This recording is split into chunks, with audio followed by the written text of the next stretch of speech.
Ryan had three particular aversions in his life: his wife's unprovoked use of profanity, the taste of warm, foamy beer, and his mother-in-law's birthday party.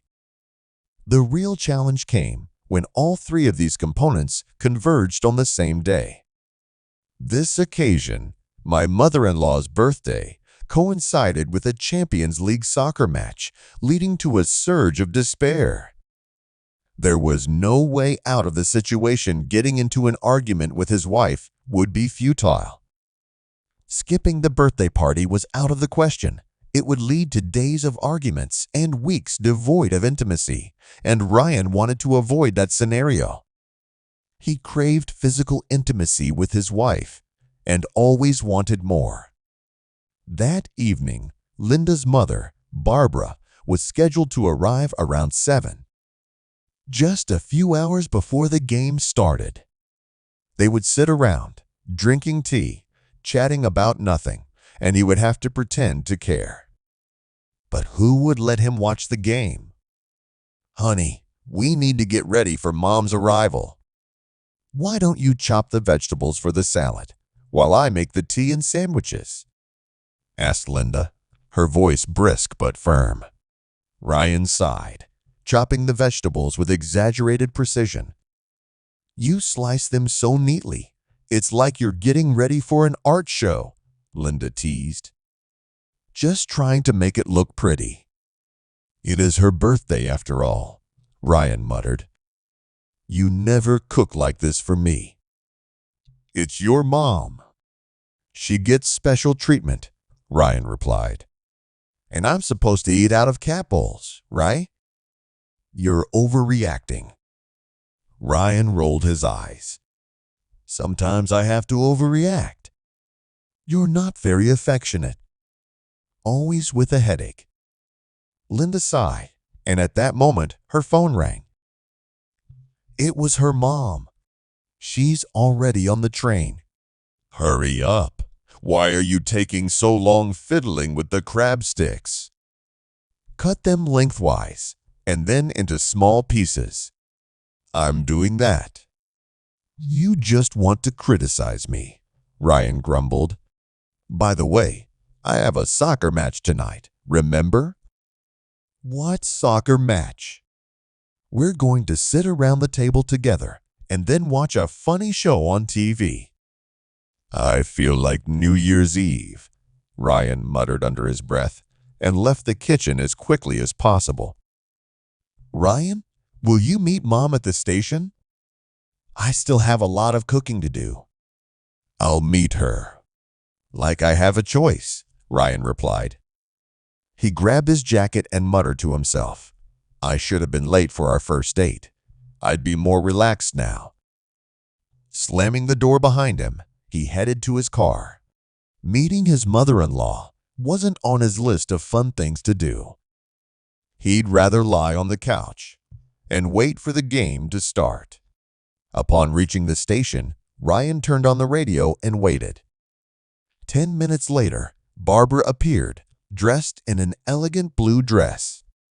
She looked different somehow, but he couldn't figure out what was wrong. "What's the matter, Ryan?" "Not saying hello?" Barbara's voice brought him out of his reverie. "Oh, I'm sorry. I didn't recognize you." "It's been a while," Ryan said, trying to sound sincere. "That's all right. I've changed a bit. Working out, trying not to feel like an old maid." "You look great," Ryan purred, feeling a little awkward. "Thanks." "It's always nice to hear a compliment," Barbara smiled. "How's Linda doing?" "Good, although we had a fight today." "We fight a lot in general, mostly over stupid things," Ryan said, feeling a strange tension in the car. Barbara looked up at him, a smile trembling on her lips. "I see. Well, you look tense," she said, lingering her gaze on him. Ryan twitched awkwardly, trying to hide his reaction. "I should have worn jeans," he thought. Barbara noticed this and raised an eyebrow. "Oh, what's that?" "Nothing. Just the fabric wrinkled," Ryan muttered.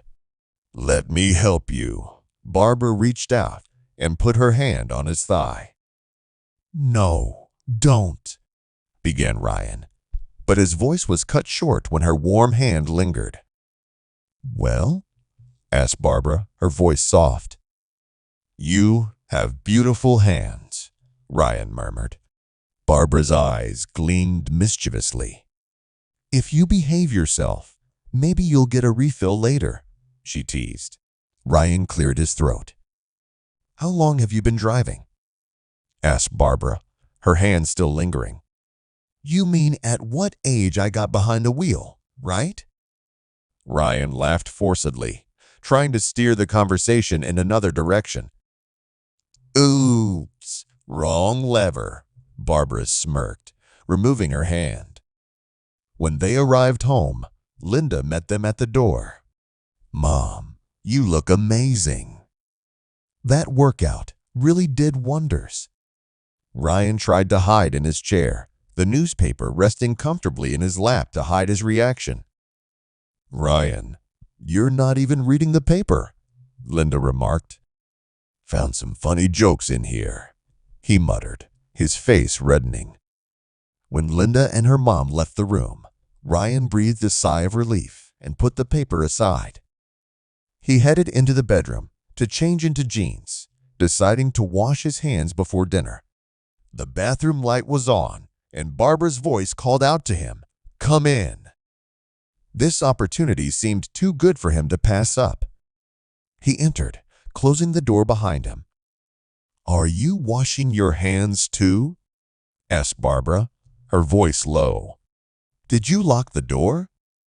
Ryan didn't answer, pulling her to him. "What are you doing?" "Linda's in the kitchen," she whispered, but Ryan turned the faucet on full blast, drowning out the noise. "She's watching some show," Ryan muttered, his voice hoarse. "Let's make this quick." The washing machine became their makeshift podium, and they hurried off, knowing that time was not on their side. Ryan came out of the bathroom first, looking around before sneaking back into the living room. From the kitchen came Linda's humming, mixed with the chatter of the TV.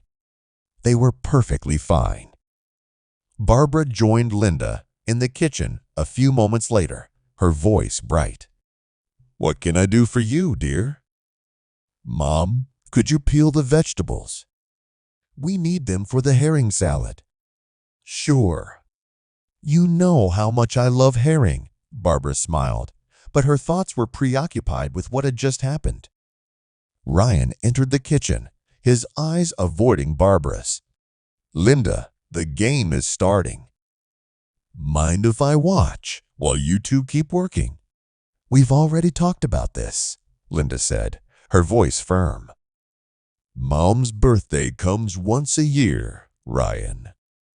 "Linda, let him watch," Barbara interjected, her tone surprisingly soft. "After all, it's an important match." Linda blinked, taken aback by her mother's condescension. "All right," she reluctantly agreed. Ryan smiled, not hiding his satisfaction. They sat down to dinner, chatting casually. Linda noticed how pleased her mom looked. It was a rarity at her birthday parties. Usually, she and Ryan were always fighting. Today, however, everything seemed strangely harmonious. "I'll just powder my nose," Linda said as she left the table. Barbara leaned over to Ryan. "No one can know," she whispered. "Life has taught me to keep some things a secret," Barbara said with a knowing smile. "In 10 minutes, your game will begin, and there will be another surprise waiting for you afterward."